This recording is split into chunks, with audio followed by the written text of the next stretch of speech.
Well, that's precisely what I would now like to come on to, because we've heard from many witnesses, and I don't think anybody's in doubt about this, I don't think it's a point in question, that 9/11 was a massive shock which changed the international environment, and particularly with regard to this question, and your former Foreign Secretary spoke about this in detail, so we probably don't need to go over all this ground again. It changed the way that the United States perceived the world. It changed the perception of risk. It changed attitudes towards perceived threats. And as Jack Straw was later on to put it to you in his minute of the 25th of March 2002, summarizing the situation with regard to Iraq, objectively, the threat from Iraq has not worsened as a result of 11 September. What has, however, changed is the tolerance of the international community, especially that of the United States. And I wonder if you could just tell us how your attitude to Iraq, not that of the United States, evolved in these months after 9/11.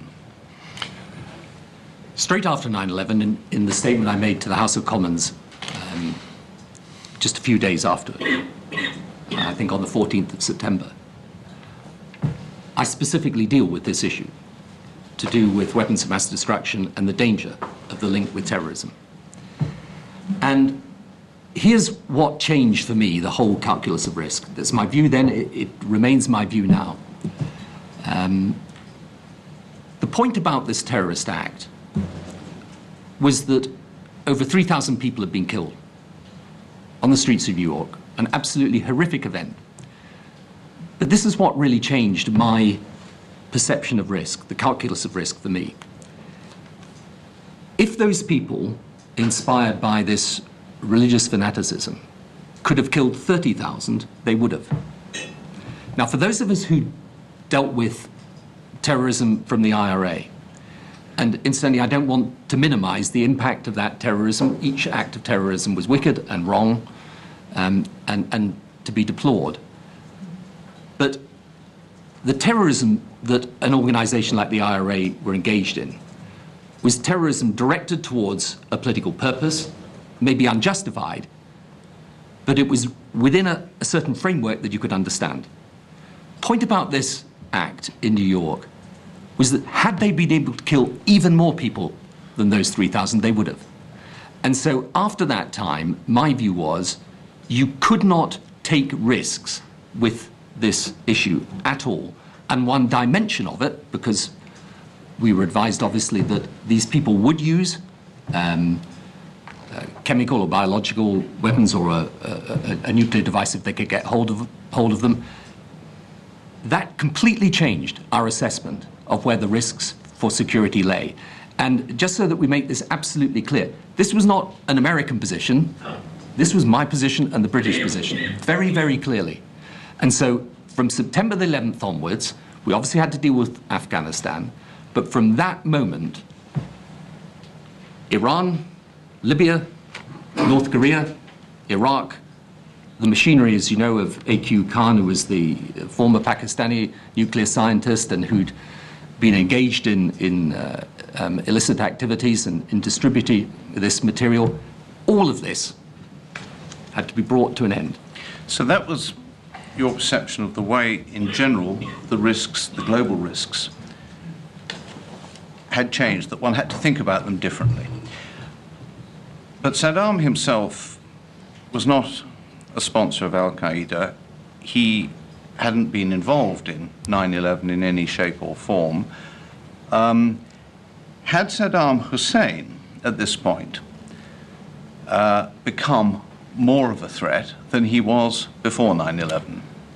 Well, I think Jack puts it absolutely accurately in his letter to me. It wasn't that objectively he had done more, it is that our perception of the risk had shifted. And the reason for dealing with Iraq, and I think I said this at the time, was because it was Iraq that was in breach of United Nations resolutions, had 10 years of defiance, and we felt it was important that we make it absolutely clear he has to come back into compliance. Yeah. We'll come back, obviously, to the details of this later on. I just want to follow the evolution of your strategy through a little further, if I may, and then I'll hand over to colleagues. At this point now, let's say in the first half of 2002, where did that leave containment? Was it still, if one could reinforce it, a sustainable strategy? Yes, I think this is a really important point, actually, and I've looked at it quite carefully because I did at the time, and it's really worth reflecting on for a moment now. And that is the nature of this replacement sanctions framework. Right? We know Saddam had effectively corroded support for the previous sanctions. He was, I mean, on some accounts, the sums of money vary, but there were billions of dollars that were basically being illicitly used by Iraq. And frankly, what he'd done, because we gave him the money to buy food and medicines for his people, but he was deliberately not giving them the food or the medicines in the way he should have. And that meant, for example, as I think Claire Short pointed out to me in early 2003, the mortality rate for children under 5 in Iraq was worse than the Congo. Yeah, sanctions have become very, very unpopular. Extremely unpopular, and he'd been successful, I mean, wholly dishonestly, I may say, but successful in blaming the West for the sanctions. Now, the issue was whether this successor, so-called smart sanctions regime or framework, would be a valid way of containing him. And it's worth just going to the, and I think, but forgive me if I mention a document, and if you haven't, but I think you've got the options paper we got before